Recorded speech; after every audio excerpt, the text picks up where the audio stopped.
really good tomato sauce, your basic tomato sauce, is good tomatoes. So we got some tomatoes here from Italy, San Marzano tomatoes from Cento. This is good stuff. Usually I'll use 4 28-ounce cans. This will feed a family of 6, no problem.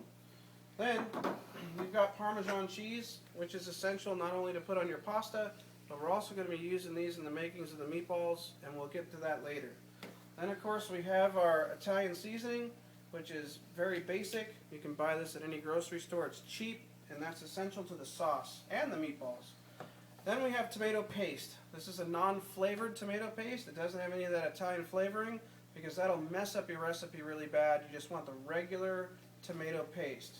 We're going to show you how to use that in the beginning of making the sauce. Then you got your parsley flakes. This is not actually really enough for what we're using it for, so we're going to hopefully try and get by on just this, but you should buy the really big bottles because very important in Italian cooking. Then here we have our red wine vinegar. We're going to use just a tiny bit of this in our sauce. Gives it a little bit of tang. Too much will ruin your sauce. Then here's another thing that too much will ruin your sauce. This is anchovy paste. And I know what you're thinking, fish in my spaghetti sauce? I don't want no stinking fish in my spaghetti sauce. What's the matter, you? What's the matter, you? But this actually gives a well-balanced, full-rounded flavor to your spaghetti sauce. And you're only using a tiny bit. No one will know what's in there. You don't have to tell anybody. This is what we call a secret ingredient. And then we got our breadcrumbs over here.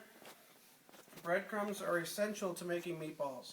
A lot of people think when they came from Italy, they weren't poor anymore, so they were going to make their meatballs out of pure meat. The reason Italian people used bread in meatballs in the first place was because they didn't have very much meat at all.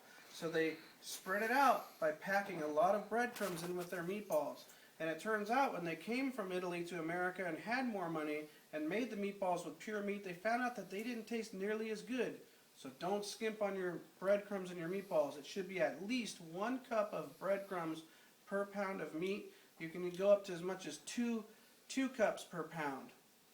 And that's it. So now we have our onions. They've been cooking in the pan for about 15 minutes already. And they're starting to get a little clear, and they're starting to get a little soft, and they're in 2 tablespoons of olive oil. So what we're going to do now, and there's also a little bit of salt in there to help them sweat and get the moisture out of them, because we want to kind of dry pan before we put the tomato sauce in. So now we're going to add our garlic. Our garlic is thinly sliced into little medallions. We're going to throw those medallions in there. If people don't like the way the garlic tastes, they can actually fish these out. But when you slice them into medallions, it really releases a lot of flavor into the sauce. So we're going to put that in there. And we've got 1 whole bulb of garlic and 2 onions.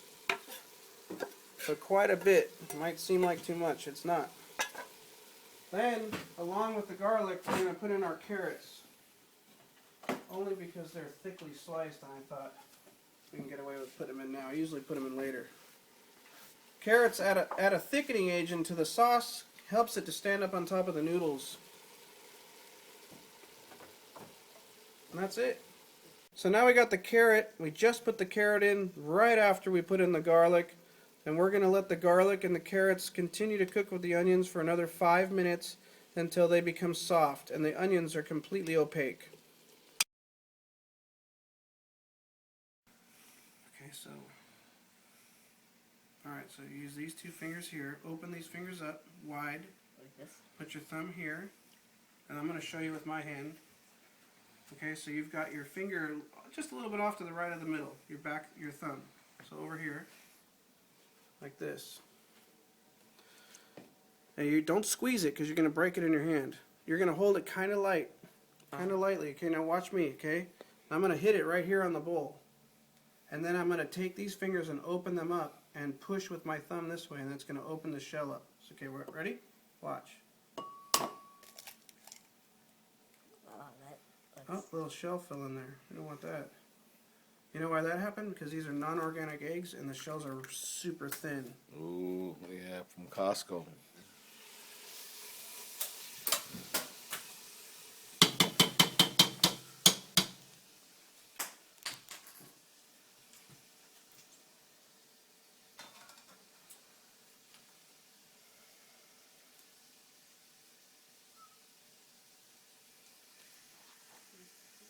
Got our onions, our carrots, and our garlic. They've been cooking now for about almost 25 minutes.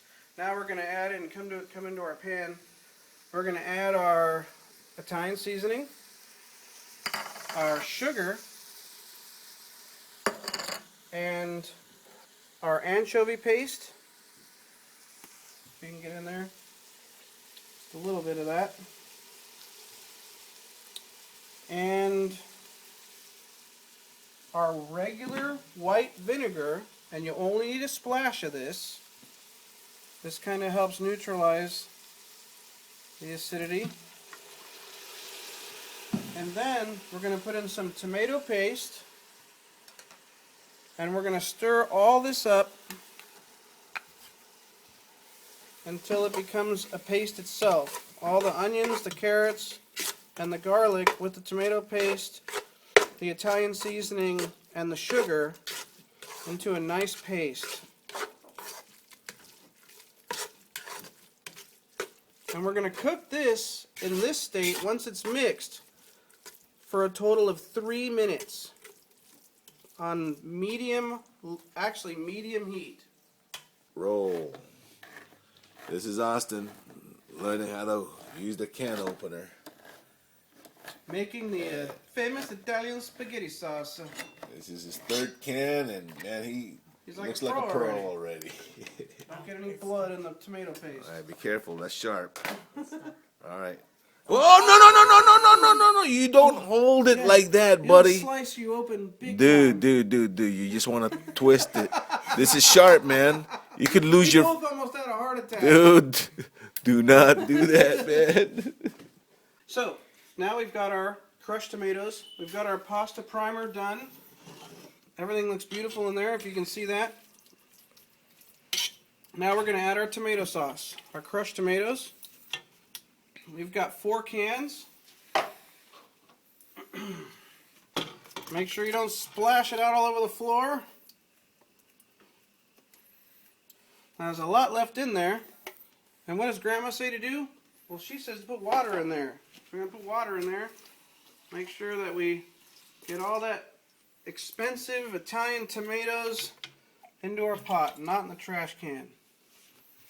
And if you remember, we also put 1 can of tomato paste in with the onions and the garlic and the carrots.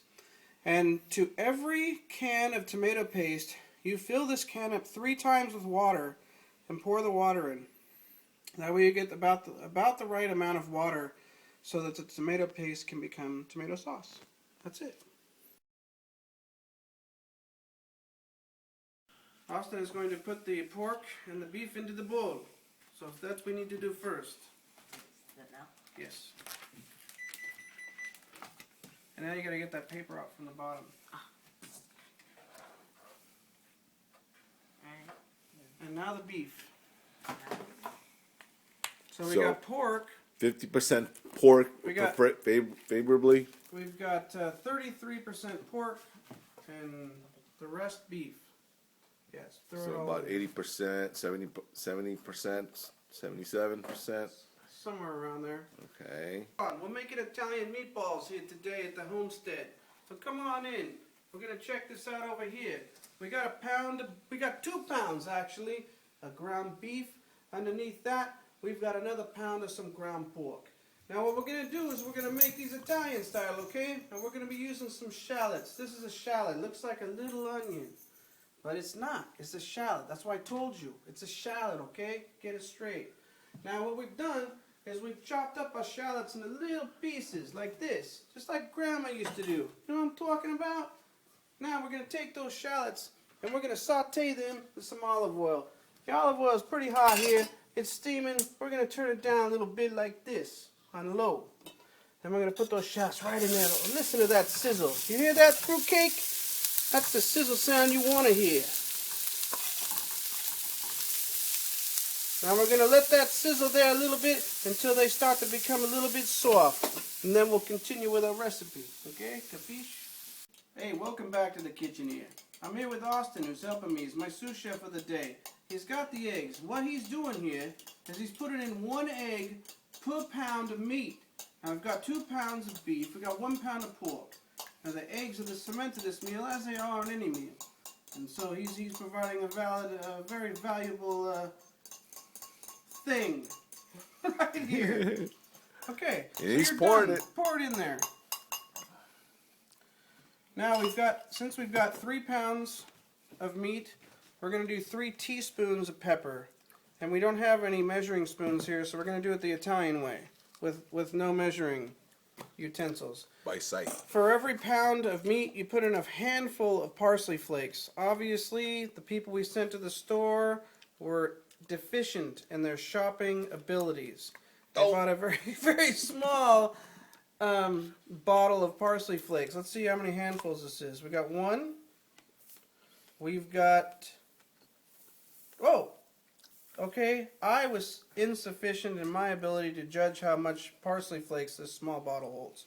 So we've got easily 3 handfuls of parsley flakes here.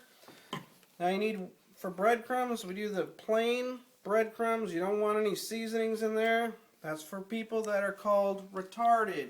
We are not retarded.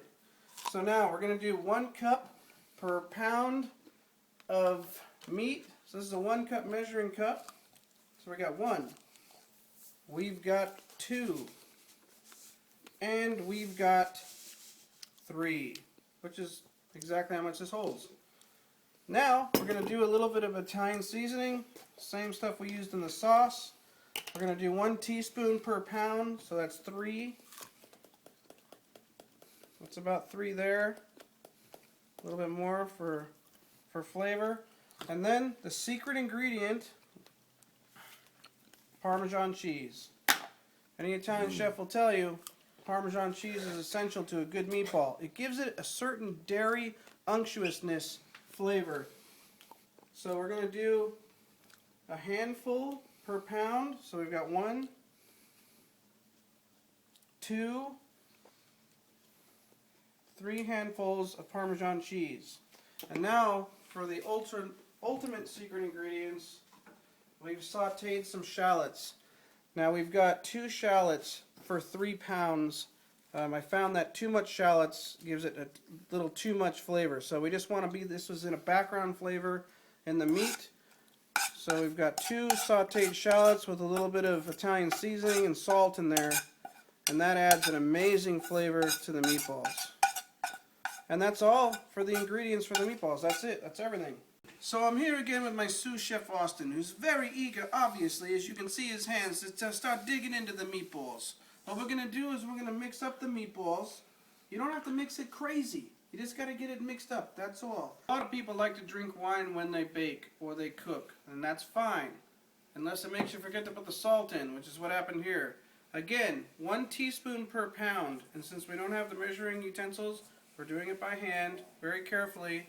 1, we have 3 pounds of meat, 3 teaspoons of salt. That's it.